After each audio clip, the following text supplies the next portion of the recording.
세상의 편안과 예수님의 평안이라는 말씀으로 함께 은혜 나누기를 원합니다. 여러분, 추석 명절에 가족 간에 어떤 갈등이나 불화가 없이 잘 평안하셨는지요? 명절에는 그동안 못 보던 가족도 만나고 만난 음식도 이렇게 나눠 먹으면서 화목해야 되는 날인데, 도리어 명절 때만 되면 더 마음이 불편해지는 분들도 있습니다. 가족이 없는 분들 혹은 가정 형편이 너무 안 좋은 분들이 그렇겠죠. 그런데 이분들보다 더 마음이 불편해지는 분들이 있어요. 누구냐? 바로 시어머니와 며느리죠. 예전만 해도 며느리들이 어땠어요? 그죠? 예전 명절 때만 되면 며느리들은 명절 증후군이라는 병도, 신경통, 그래서 마음과 몸에 다 병을 얻는 일이 다반사였습니다. 요즘에는 좀 달라진 듯 해요. 달라진 듯 하지만 그래도 여전히 가정마다 갈등은 남아있는 듯 합니다. 우리 교회가 요양원 봉사를 매주마다 하거든요. 그런데 이제 거기서 제가 예배 인도를 할 때 어르신들에게 이런 당부를 드렸어요. 이제 추석이 다가오는데 어르신들, 추석 때 누구누구 할멈은 누구누구가 다 왔는데 나는 왜 누구누구가 안 오냐, 뭐 누구 가족 중에 누가 있냐, 왔냐, 안 왔냐, 첫째 아들은 뭐 얼마를 갖고 왔는데 둘째 며느리는 뭐 이것밖에 안 갖고 왔다, 뭐는 했냐 안 했냐, 이런 것 이런저런 일들로 자기 볶아 먹지 말고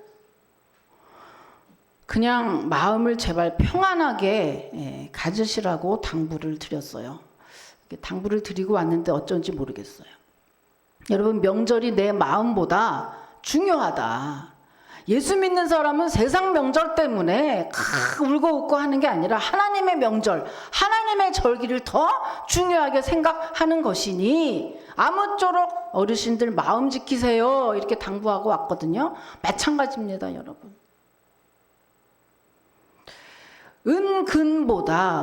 보화보다 더 중요한 게 우리의 마음이에요. 그래서 마음이 불편하면 은근보화 다 준들 무슨 소용이 있겠습니까? 이미 행복하지 않은데요. 이미 마음이 뒤집어지면 마음이 행복하지 않은데 거기에 뭘 준들 행복하겠습니까?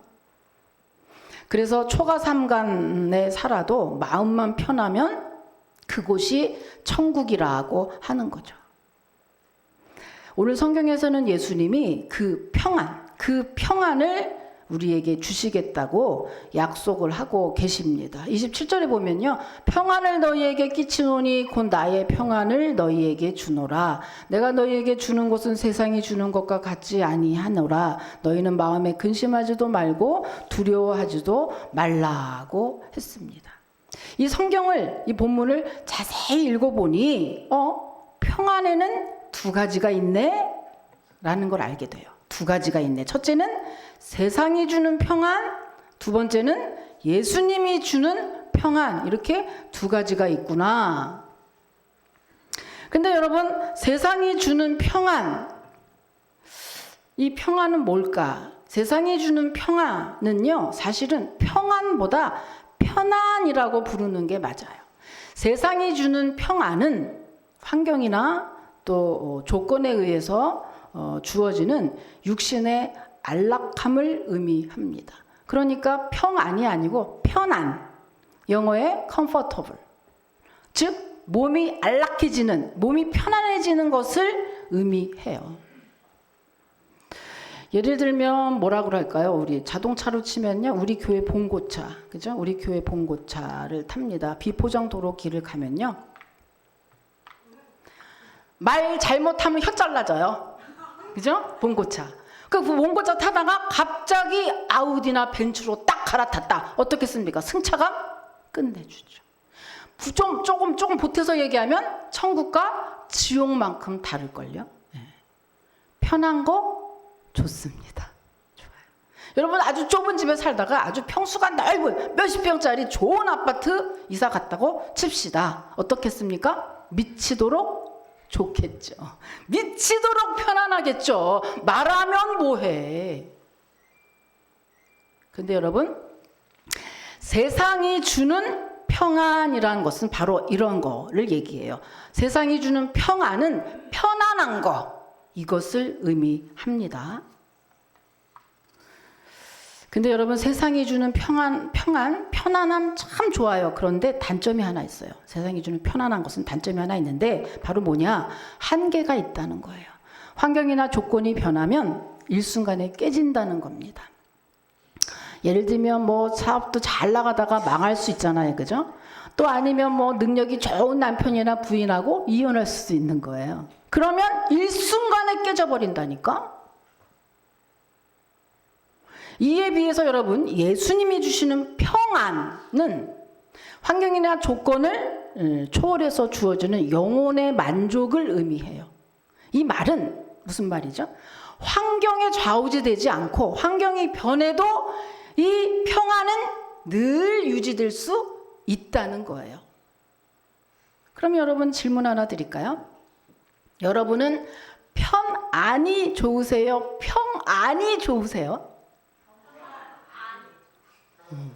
다시 물어볼까? 그래요? 그러면 여러분, 편안을 선택하시겠습니까? 평안을 선택하시겠습니까?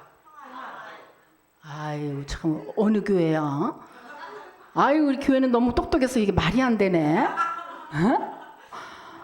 어떤 사람들은 다른 교회 가서 물어봤더니 그 교회는 편안이요 이러는 거야. 편안이요. 우리 교회 어느 교회야? 우리 교회는 평안이요 이러는 거야. 아, 역시. 여러분, 당연히 뭘 선택해야 돼요?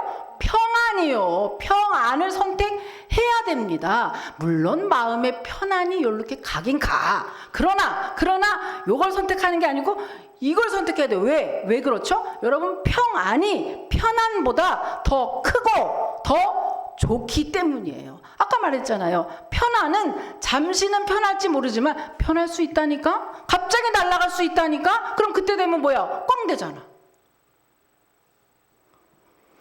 그래서 여러분, 그러니까 무슨 말이에요? 우리는 세상의 편안보다 예수님의 평안을 사모하고 또 그렇게 선택해야 하는 것입니다. 그게 지혜롭고 현명한 거예요. 그런데 저 사장님이 왔네? 오늘 영업해요? 아, 영업하는구나. 난 영업 안 해서 안 오실 줄 알았는데 깜짝 놀랐네. 영업하는구나. 근데 여러분, 많은 사람들이 우리 은원교회처럼 평안을 선택하지 않고 세상에 편안을 선택한다는 사실입니다. 그들은 왜 그렇게 선택했느냐? 세상의 편안이 변하는 줄 모른 거예요. 영원할 줄 아는 거예요. 또한 세상의 편안이 우리의 마음과 영혼도 평안하게 해줄 줄 알고 그렇게 선택을 하는 겁니다. 그래서 여러분, 마음이 공허하고 외롭거나 영혼의 목마름이 있을 때 우리는 예수님을 찾아야 되는데 예수님을 찾지 않고 구세주를 찾지 않고 저들은 세상의 편안을 찾는 사람들은 뭐죠? 더 일하고 더 돈을 벌고 더 옷을 사고 더 공부하고 더 좋은 집, 더 좋은 자동차, 명예에 집착을 하는 겁니다. 왜냐하면 그렇게 하면 내가 더 행복해질 줄 알고 내가 더 평안해질 줄 알고 자꾸 마음의 문제인데 여러분, 번지수를 잘못 찾는 거예요. 마음과 영혼과 정신의 문제를 자꾸만 육신의 것으로 채우려고 하는 거예요. 번지수를 잘못 찾은 거죠. 여러분, 병명이 똑바로 돼야 약을 제대로 처방받아서 병이 나을 텐데, 아니 마음이 공허하고 외롭고 영혼의 목마름을 자꾸만 자동차로 채우고 모피로 채우고 집으로 채우고 한다고 한들 여러분 행복해지겠습니까? 일순간 행복한 듯 하겠지만 절대로 행복할 수 없다는 얘기죠. 번지수가 틀렸으니까.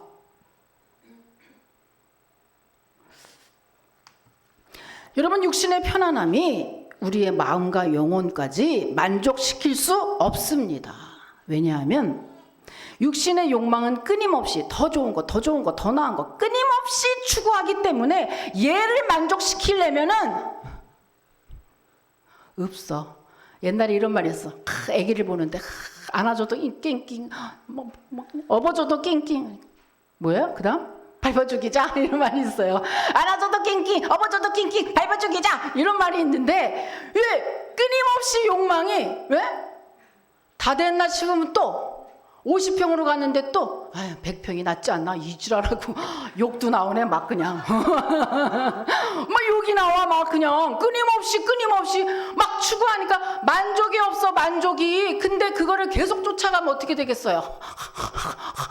되는 거죠.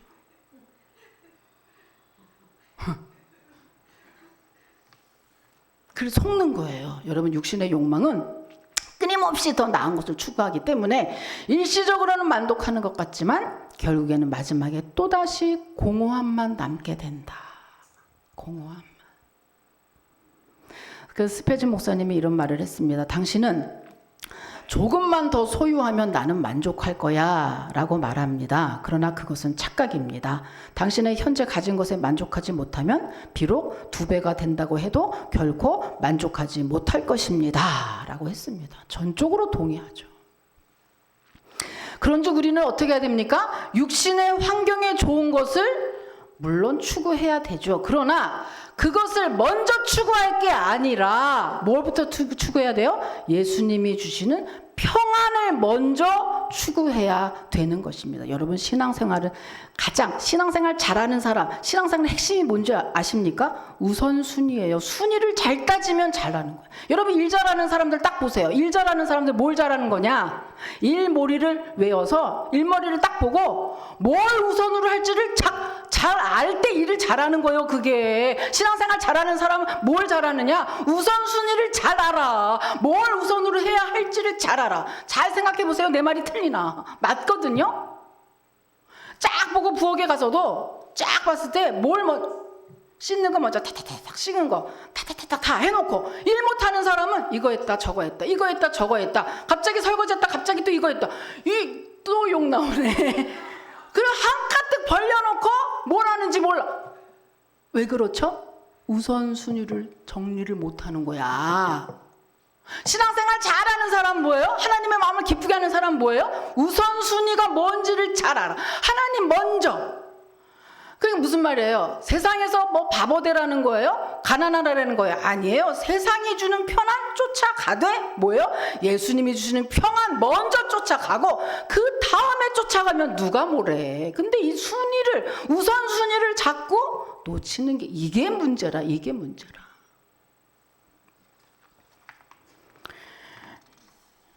그렇다면 여러분 누가 예수님의 평안을 얻을 수 있을까요? 예수님을 믿는 사람입니다. 그죠? 예수님을 믿는 사람. 그런데 더 구체적으로 말하면 예수님을 나의 구세주요, 나의 주인으로 믿고 모시고 그와 함께 사는 사람이 주님의 참 평안에 거할 수 있습니다. 자, 반대로 말하면요. 돈이 있든 없든, 질병이 있든 없든, 환경이 좋든 나쁘든 지금 현재 스코어 여러분 마음속에 평안이 깨져 있다면 그것은 그 사람은 전적으로 주님을 신뢰하지 않기 때문에 생긴 것입니다. 아까 말씀드렸죠. 주님의 평안은 어떤 환경에 좌우지되지 않고 늘 평안할 수 있다고 했어요. 그런데 그것이 만약에 깨져 있다? 믿음이 부족해서 깨졌다는 얘기예요. 한마디로. 여러분 옛날부터 종은요 주인이 전적으로 책임졌어요. 그의 결혼이나 자녀나 모든 먹고 사는 모든 것을 전적으로 책임졌습니다. 그래서 종은요 오직 주인의 처분만을 바라는 그렇게 살았거든요. 그래서 종이 할 수 있는 일 한 가지 있어요. 그게 뭐냐? 좋은 주인을 만나는 거. 그것만 기도할 뿐이었어요. 근데 여러분 어떻습니까? 우리 성도는 우리는 주인이 누구죠? 예수님이 우리의 주인이시라.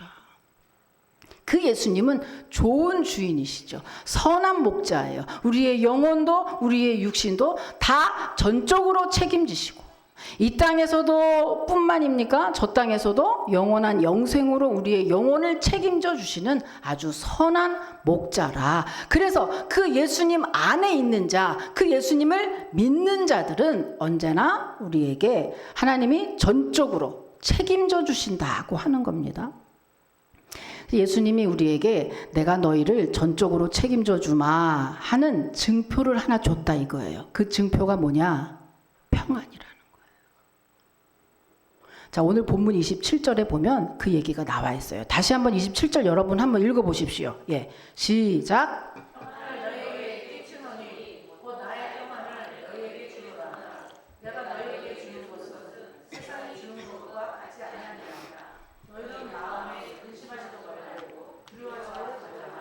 예, 아멘. 여기서 보면요, 핵심 있잖아요. 나의 평안을 너에게 준다 그랬잖아요. 나의 평안을 너에게 준다. 누구에게? 나를 믿는 자에게 내 평안을 너에게 준다. 그러니까 예수님을 진짜 믿는 사람은 다 평안할 수밖에 없는 거예요. 평안한 거예요. 이게 예수님이 우리를 전적으로 책임져 준다는 증표거든요. 자, 다른 성경에서 한번 또 확인해 볼게요. 빌립보서 4장 6절에서 7절입니다. 또 확인해 보세요. 자, 또 읽어보세요. 시작.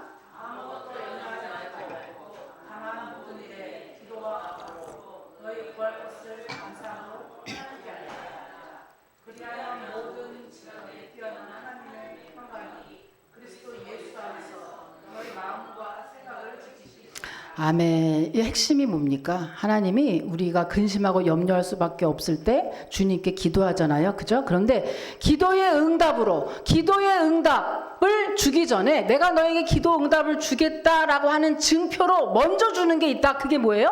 평강을 주신다. 평강. 즉 평안을 주신다.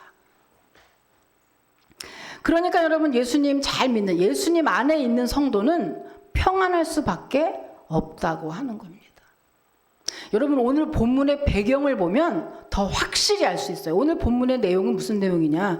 오늘 본문은 예수님이 십자가 지시기 하루 전날 제자들과 마지막 만찬을 하시면서 나눈 대화의 내용입니다.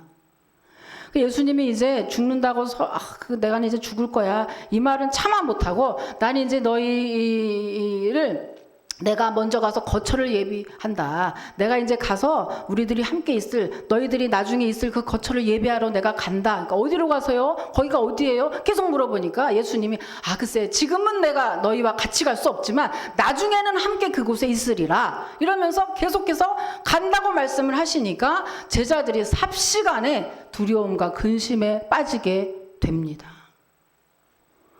주님이 가면 어떡하지? 주님 내가 3년 동안 이렇게 올인했는데 주님 아직 왕도 안 됐고 주님 아직 나도 무슨 큰 자리 하나도 못 얻었는데 이게 이대로 그냥 물거품이 되면 어떡하지? 갖가지의 근심과 여러 가지 두려움이 막 생기는 거예요.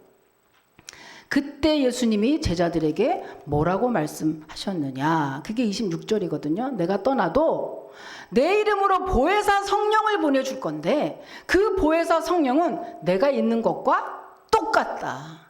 그렇게 내가 있는 것과 똑같이 너희들이 힘들고 어려울 때 그 성령님을 의지해라. 그러면 너희에게 참 평안을 줄 거야 라고 이야기하신 거죠. 여기서 여러분 보혜사라는 뜻은요 파라클레토스라는 헬라어로요 돕는 자라는 뜻입니다. 그럼 성령님이 우리를 뭘 돕나요? 성령님이 우리를 뭘 도와준다는 거예요? 뭘 도와주냐? 첫 번째 뭐죠? 성령님이 내 안에 계시면 예수님이 구세 주는 것을 알게 돼요. 저분을 믿어야 우리가 구원받는구나 라는 것을 알게 도와줘요. 그리고 뿐만입니까? 저분을 믿어야 되겠구나. 그분을 믿도록 도와줘요. 성령님이. 뿐만입니까? 성령 충만하면 권능도 행하죠. 은사도 행하죠. 능력을 행할 수 있게 되고요. 오늘 본문에 있는 것처럼 성령이 충만하면 그 성령에 의지하면 뭐를 해요? 예수님과 함께 있는 것처럼 우리 마음이 평안하게 만들어 준다고 하는 것입니다, 여러분. 그래서 예수 믿는 성도는 누가 봐도 힘든 상황에서도 평안을 잃지 않는 것이에요. 왜냐하면 성령이 늘 함께 하셔서 그 마음속을 주님이 채워주시고 늘 마음이 편안하도록 해주니까요. 여러분 예수 믿는 사람 트레이드마크 예수쟁이 하면 뭐가 생각납니까? 예수쟁이 하면 늘 기쁜 사람, 늘 감사하는 사람, 늘 찬양하는 사람, 그죠? 그리고 늘 평안한 사람, 이런 이미지들이 떠오르죠. 예수쟁이의 트레이드 마크는 바로 이것입니다. 그러니까 예수님을 진짜 믿으면 늘 평안함을 유지할 수 있다. 반대로 말하면 내가 예수님을 정말 잘 믿는 것 같습니까? 그러면 자기가 자신을 체크해 볼 수 있다니까요. 내 마음이 늘 기쁜가? 내 마음이 환경에 따라서 기뻤다, 안 기뻤다, 좋았다, 안 좋았다, 감사했다, 안 했다, 이렇다면 그것은 전적으로 주님을 신뢰하지 않기 때문에 생기는 일들이라 라고 점검해 볼 수 있다는 거죠. 여러분, 예수님을 만난 후에 참 평안을 누렸던 한 여인이 있습니다. 그가 바로 요한복음 4장에 나오는 사마리아 여인이죠. 이 여인은 결혼을 여러 번 하고 실패하는 바람에 동네 사람들이 부끄러워서 다른 사람들이 다 나와서 물을 깃는 그 우물가에 나오지 못하고 사람들이 전혀 나가지 않는 아주 뜨거운 한 정오쯤에 혼자 몰래 가서 물을 깃던 그런 여인이었습니다. 그런데 예수님이 이 여인을 구원하시려고 예수님이 여인을 찾아가죠. 찾아가서 그 예수님을 만났을 때 예수님이 그 여인에게 하신 말씀이 무엇입니까? 요한복음 4장 13절에서 14절에 보면 이 물을 마시는 자마다 다시 목마르려니와 내가 주는 물을 마시는 자는 영원히 목마르지 아니하리니 내가 주는 물은 그 속에서 영생하도록 솟아나는 샘물이 되리라고 하셨어요. 이게 무슨 말입니까? 예수님을 구주로 믿고 영접하면 영혼 깊은 곳에서 영생수가 솟아나는 샘물이 장착된다는 거죠. 그래, 예수님 처음 여러분 믿었을 때 가장 먼저 나타나는 특징이 뭐죠? 기뻤어요. 어제 지금 문제가 해결된 거 아닌데 그냥 예수님 처음 만나고 났을 때 무조건 기뻤고 마음이 평안해. 이게 특징인 거예요. 왜? 여기 아까 얘기했죠. 영혼 깊은 곳에 영생수가 솟아나는 그것을 주겠다. 곧 바로 평안을 주시겠다고 주님이 약속했기 때문이죠. 그래서 이 말씀을 듣고 여인이 예수님을 영접했습니다. 영접하고 나니 놀라운 일이 일어난 거죠. 놀라운 일. 무슨 일이 일어났습니까? 갑자기 천지가 개벽을 했나요? 갑자기 어린 시절로 돌아갔을까요? 갑자기 결혼하기 전에 옛날로 돌아갔을까요? 갑자기 무슨 큰일이 일어났습니까? 아니요. 외적인 환경의 변화들이 일어난 건 절대 없고요. 마음의 변화가 일어났어요. 정신의 변화가 일어났다니까요. 무슨 일이 일어났습니까? 기쁜 거예요. 지금 있는 현실의 문제들이 아무것도 아닌 것처럼 보인 거예요.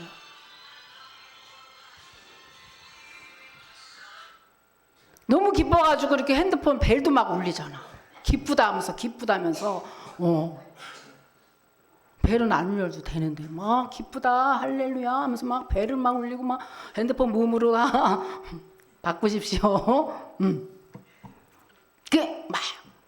여러분이 놀라운 일이 뭐예요? 분명히 환경은 그대로죠. 옛날에 그대로. 그러나 이 여인의 마음이 그죠? 평안과 기쁨이 흘러넘쳤어요. 그래서 어떻죠? 동네 사람들을 피해가지고 몰래 나왔던 이 여인이지만 그러나 예수님을 만난 후에 이 여인은 동네 사람을 피하기는커녕 차라리 사람을 만나러 동네로 뛰어들어갔죠.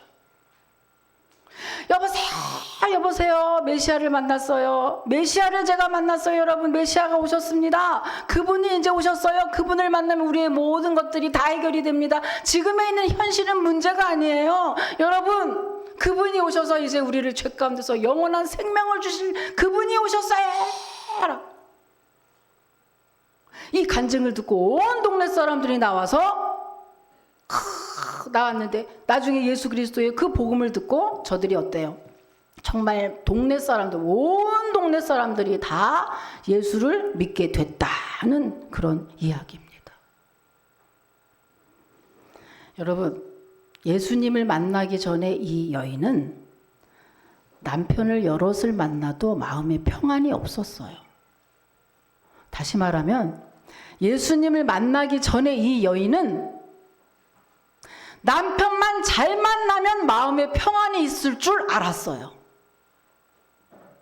그런데 예수님을 만나고 나니 잘못된 걸 알은 거죠.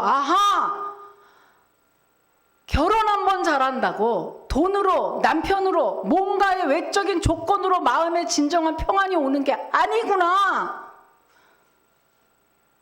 오직 예수님 안에만 참 평안이 있구나라는 것을 알게 되었습니다.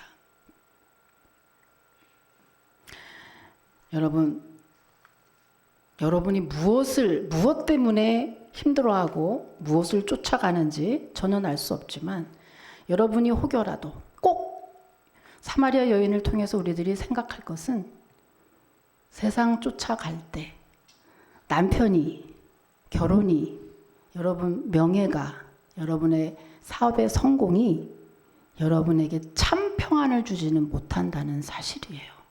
오직 예수 안에만 참 평안이 있는 줄 여러분 믿으시길 축복합니다. 사마리아 여인은 5번 결혼하고 나서 깨달은 거예요. 아니, 예수님 만나지 않았으면 5번이 아니라 10번을 결혼했어도 깨닫지 못했던 비밀이었어요. 그런데 예수님을 만나고 나니까 깨달은 거잖아요. 예수님을 만나기 전에 우리의 모든 것들은 다 허사라. 우리의 생각도 우리의 가치관도 자기 딴엔 잘한다고 최고라고 하고 있지만 예수님 만나고 나니 그것이 다 허사였다. 무용지물이네. 다 소용이 없는 거였네. 이 여인이 그걸 깨닫고 나니 동네로 뛰어들어갈 수밖에. 동네로 뛰어들어가서 여보세요, 메시아가 왔어요. 우리 인생에 다른 건 중요한 게 없어요. 메시아 그분만 만나면 돼요 라고 간증했던 겁니다. 여러분 이게 성경에서 있으니까 그럴까요? 여러분 성경 외에 또 이런 여인이 또 있습니다. 이건 세상에서 있었던 여인이에요. 미국의 가수이자 배우였던 에델 워터스라는 분, 사진에 나올 텐데요. 이분이 1896년도 태생이고요. 1977년에 소천했습니다. 이 여인은요, 성폭행을 당한 소녀, 그러니까 엄마가 성폭행을 당해서 낳은 아이가 이 아이라는 거예요. 그러니까 어때요? 처음부터 불행의 씨앗으로 시작된 인생이에요. 그러니 처음부터 그랬으니 얼마나 힘들었을까요? 13살에 결혼을 합니다. 그런데 학대와 폭행에 못 이겨서 이혼을 하고요. 그 이후에 안 해본 일이 없이 굴러다니면서 그야말로 삶을 살아요. 그러다가 나이트클럽에 가서 생일 파티 자리에서 노래 한번 한 것이 계기가 돼서 발탁이 돼서 가수가 되고 배우로 활동을 하게 됩니다. 근데 이분이 이제 처음에는 뭐 엄청 돈을 많이 벌었어요. 인기가 막 올라가서 돈을 많이 벌었지만 인기라는 게 늘 있는 게 아니잖아요. 밑으로 떨어지는 순간 그렇게 해서 나락으로 떨어질 때 빚도 지고 체납도 하고 그야말로 아주 비참한 생활로도 다시 전락을 합니다. 그때 이 여인이 빌리 그레암 목사님의 집회에 가서 중생을 체험해요. 거듭남을 체험하게 되죠. 그 예수님을 만난 그 체험 때문에 이 여인은 그때부터 세상이 그동안 주지 못했던 기쁨에 사로잡히게 됩니다. 너무 기뻐해서 그래서 빌리 그레암 집회를 따라다니면서 이분이 전적으로 복음송을 하는 사람으로 변화가 돼요. 그래서 결국에는 마침내 기독교 음악 명예의 전당에 당당히 그 이름이 오릅니다.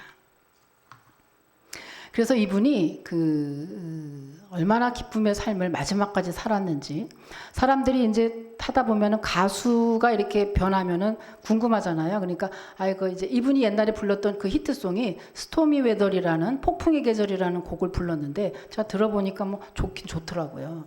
그거를 이제 이분의 히트곡인데 사람들이 이제 좀 짓궂기도 하고 궁금하기도 하니까 이렇게 변화는 됐지만 이렇게 만났으니 옛날에 그 스토미 웨더 한번 좀 불러주면 안 돼요? 이렇게 물어본 거죠. 예를 들면 우리 김종찬 씨 기억나죠? 우리 때에 5060 김종찬 씨가 목사님이 됐잖아요. 그죠? 김종찬 목사에게 그죠? 그대 나를 두고 떠나가지 마라 토요일은 밤이 좋아 이거 불러달라면 부르겠어요. 그거 부른 사람이 지금 목사가 됐잖아요. 지금 찬양을 얼마나 많이 부르시는지. 그 불러달라고 하니 부르겠냐. 이 여인이 뭐라고 대답을 했느냐. 저는 더 이상 그 노래를 부르지 않습니다. 불우했던 시절을 노래한 것인데 이제는 내 마음에 예수님의 평안이 정말 흘러 넘치고 충만하기 때문에 예전의 과거의 노래는 하지 않습니다. 이렇게 거절했다고 하죠. 여러분, 예수님의 평안은 인생의 모든 폭풍을 물리칠 수 있는 겁니다. 여러분은 지금 어떠한 폭풍, 어떠한 풍파 때문에 괴롭고 힘들어 하시는지요? 다시 한번 말하지만 세상의 편안은 환경에 의해서 좌우지되지만 정말 주님을 믿는 주 안에서의 평안은 여러분이 어떤 환경에 있다 할지라도 그 기쁨을 빼앗아갈 수 없다고 하는 것입니다. 여러분이 만약에 슬프고 절망하고 낙심하고 포기하고 이런 마음으로만 가득하다면, 그래서 마음의 평안이 깨져서 늘 불안하고 두려운 마음이 있다면, 여러분 예수님을 더 믿으시고 예수님께 더 매달리시고 그 믿음이 부족해서 생기는 일이니 주님을 더 가까이, 그래서 더 성령 충만하시기를 주님의 이름으로 축복합니다. 성령 충만하면 할수록 우리 마음에 기쁨이 넘치게 돼 있다. 성령 충만하면 할수록 우리 마음에 평안이 오게 되어 있다. 환경과 무관하게, 상황과 무관하게 라고 오늘 성경은 말씀하고 있습니다. 여러분, 그런즉 여러분은 무엇보다 성령 충만하시고요, 여러분 세상의 편안을 쫓아가면 갈수록 여러분 끝없는 욕망에 쫓아가다가 여러분의 육신과 여러분의 육신과 마음과 정신이 다 피폐되고 메마르게 된다. 끝없는 이 욕망에 쫓아가다가. 그러나 여러분, 비록 지금은 힘들고 어렵지만 예수님의 평안을 쫓아가고 그것을 사모하고 그것에 만족하려고 애를 쓰면 여러분 꼭, 제가 아주 안 되면 손에 장을 지죠, 노년으로 갈수록, 그리고 마지막에 죽어서 저 천국에 갈 때까지 여러분 마음과 영혼에 복이 넘치고 평안함이 넘치고 기쁘고 행복한 여러분의 인생이 될 줄 믿습니다. 네, 그래서 이게 예수 믿는 맛이에요. 예수 믿는 맛은요, 갈수록 좋아진다는 겁니다. 늙을수록 좋아진다는 겁니다, 여러분. 안 될 것 같은데 되고, 모자란 듯 하는데 더 풍성하게 되는 주님의 능력과 참 평안을 여러분 일평생 동안 누르시고, 또 특별히 이번 한 주간 동안 충분히 누르셔서 다음 주에 올라오실 때는 더 기쁜 얼굴로, 정말 평안한 얼굴로, 그렇게 올라오시기를 주님의 이름으로 축복합니다. 하나님 감사합니다. 세상